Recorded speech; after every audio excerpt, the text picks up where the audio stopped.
네, 2강 총칙 강의 시작하도록 하겠습니다. 페이지는 8페이지입니다. 자, 1장 이제 저희가 진도를 이제 여기서부터 같이 나가도록 할 거예요. 이제 여기서부터 수업이 시작되니까 잘 듣고 같이 이제 열심히 또 1차 내년을 위해서 같이 달려보도록 하겠습니다. 자, 1장 총칙 부분 보시면 총칙이라는 것은 이제 1장은 전체 관세법 전체, 총칙 부분은 관세법 전체에 적용이 되는 규정이다 라는 것들 여러분들이 아시면 되고, 자, 1절 통칙부터 볼게요. 자, 관세법의 목적이 나와 있는데, 자, 관세의 부가징수 및 수출입 물품의 통관을 적정하게 한다. 그래서 관세 수입을 확보함으로써 국민경제 발전에 이바지를 한다고 나와 있는데, 자, 우선적으로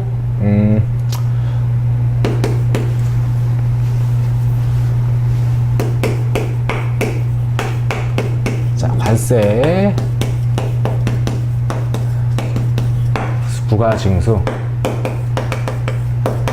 그 다음에 통관을 하는데 수출입 물품의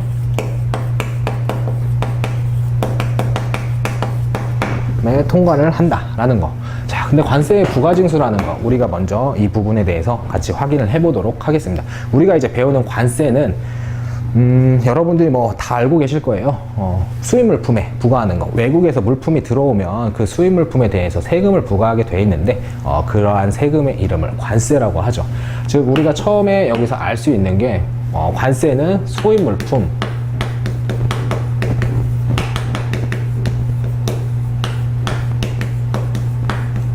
관세를 수입 물품에 부과한다라는 거 여러분들이 이걸 아셔야 되고, 즉 수입 물품은 즉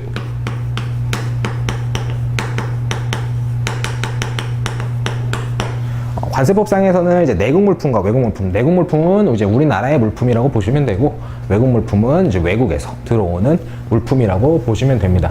즉 수입 물품은 관세법상 이제 외국 물품이라고 말을 하고요.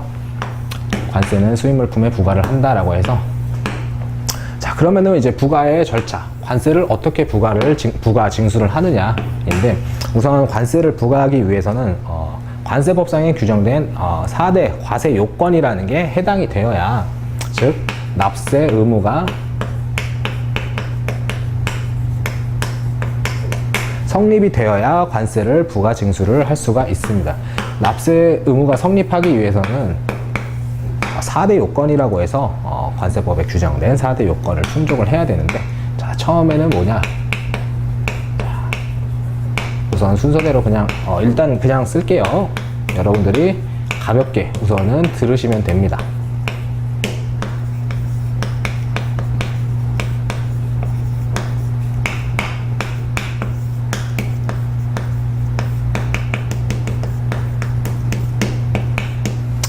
즉 이제 관세율이라는 해당 물품에 대해서 부과되는 세율, 우리나라는 뭐 중심관세율로서 보통 7에서 8% 정도의 중심 관세율을 유지를 하고 있습니다. 그다음에 여러분들이 다 알고 계신 뭐 납세 의무죠. 세금을, 그 물품에 대해서 세금을 납부를 하는 자, 법률상의 관세에 납세 의무를 부담하는 자, 그 사람을 납세 의무자라고 하고, 과세 물건, 우리가 봤듯이 수입 물품에 관세를 부과한다고 나와 있죠. 즉 과세 물건이 어떤 것이냐가 성립이 되어야 되고, 과세 표준, 우리 관세법은 이제 과세 표준이라고 해서 관세를 부과하는 세율을 곱하는 관세를 구하기 위해서 과세 표준에 세율을 곱해서 관세를 징수를 하게 되는데, 그 과세 표준을 어떻게 되느냐, 과세 표준을 구하는 방법이 저희 관세법에서는 총 6가지의 방법이 있어요.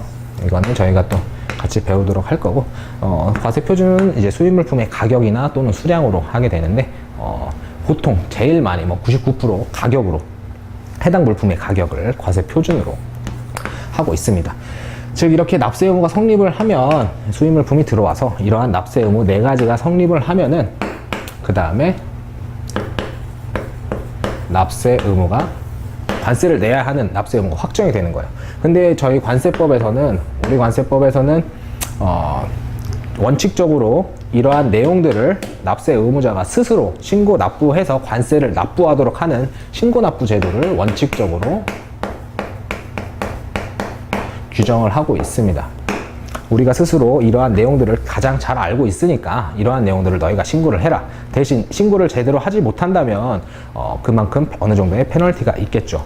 그리고 신고 납부를 하는 이유는 신속한 통과를 위해서, 빨리빨리 물건이 그게 수십 개, 수만 개 뭐 들어오는데, 그걸 개별적으로 하나하나 뭐 통지서, 고지서, 뭐 예를 들어 집에 날라오는 뭐 전기요금 같이 하나하나 보낸다? 그러면은 사실 물류라는 게 원활하게 이렇게 회전이 되지 않기 때문에 우선적으로는 우리 관세법에서는 신고 납부를 채택하고 있다. 그리고 방금 말씀드린 것처럼 부가고지, 예외적으로 부가고지, 뭐 집에다가 통지서를 날린다던가 납세 고지서를 송부하는 방법을 부가고지라고 합니다. 즉 신고 납부가 원칙이고 예외적으로 부가고지라는 납세 의무의 확정 방식이 있다. 자, 이렇게 납세 의무가 성립을 하고 이렇게 확정이 됨으로써 관세를 납부를 하거나 혹은 뭐 여러 가지 사유들이 있습니다. 관세법 상에 이제 기본적으로 관세를 세관에 납부를 하게 되면 우리의 납세 의무는 소멸을 하게 돼요. 뭐 제일 기본적으로는 관세에 납부가 있겠죠. 제일 첫 번째적으로는 관세에 납부가 있고 그 외적으로 여러분들이 이제 앞으로 더 배우시게 될 겁니다. 즉 이제 우리 앞에서 배울 것들 이 부분에 대해서 저희가 공부를 할 거고요. 이게 부가징수 파트고 그 다음에 뭐 환급 앞부분에서, 그러니까 6장 앞부분에서 저희가 배울 내용들이에요. 환급이나 뭐 감면세, 그 다음에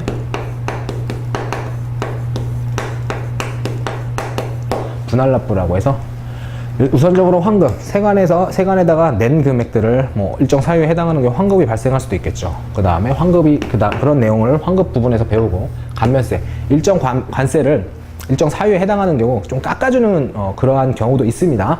그러한 경우에 대해서 감면세를 배울 거고, 분할납부라고 해서 관세를 일정 기간 어느 정도 나누어서 내게, 뭐 할부의 개념이랑 비슷해요. 그렇게 나누어서 내게 할 수 있는 분할납부 규정에 대해서 배울 거예요. 이러한 내용들 앞부분에서 저희가 배우도록 할 겁니다. 이러한 내용들을 이제 우리가 앞으로 학습을 하는구나 라는 거 가볍게 여러분들이 지금 들으시면 돼요.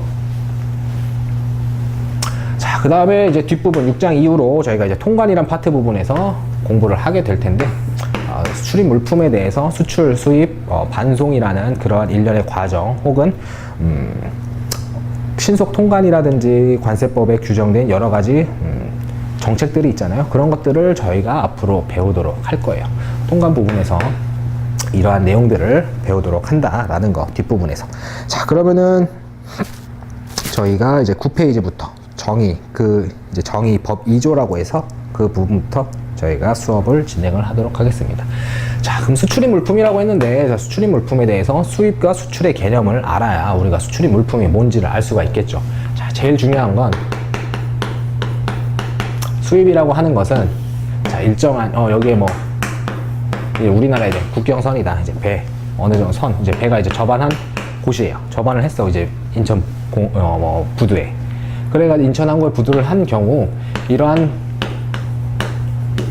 물건을 우리나라에 들어오기 위해서는 보세구역이라는 곳을 반드시 거쳐야 됩니다. 즉 보세구역이 무엇이냐? 수입신고라는 것, 이제 우리나라에서 A라는 물품을 수입을 할 때 수입신고라는 절차를 거쳐야 되는데, 그러한 물건들을 일정한 이 나라에서 세금을 걷기 위한 건데, 일정한 장소에 이러한 물품들을 보관하지 않고 우후죽순으로 아무데나 보관을 한다면 그 물품에 대해서 정확히 세금을 걷고 할 수가 없겠죠. 당연히 다른 사람은 몰래 빼갈 수도 있고. 그래서 일괄적으로 그러한 물품들에 대해서 세금을 부과하는데 조금 더 용이하게 하기 위해 이러한 일정 구역을 보세 구역으로 설정을 하고 이곳에 물건을 장치를 하도록 합니다. 수입 신고를 할 때.